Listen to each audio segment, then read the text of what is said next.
Aşağıdaki sayılardan hangisi en küçüktür? Sayılarımızı kıyaslarken öncelikle milyonlar bölüğüne bakıyoruz ve bütün sayılarımızın milyonlar bölüğünün eşit olduğunu gördüğümüz için binler bölüğünü inceliyoruz.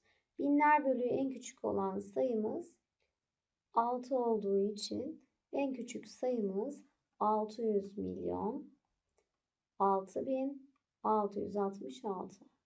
İkinci küçük sayımız ise binler bölüğü 66 olan 600 milyon 66 bin sayısıdır. Bir sonraki küçük olan sayımız ise 600 milyon 660 bin 6 sayısıdır.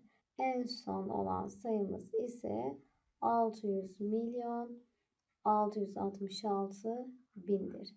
En küçük olan sayımız 600 milyon 6 bin 666 olan sayımızdır. Cevabımız C seçeneğidir.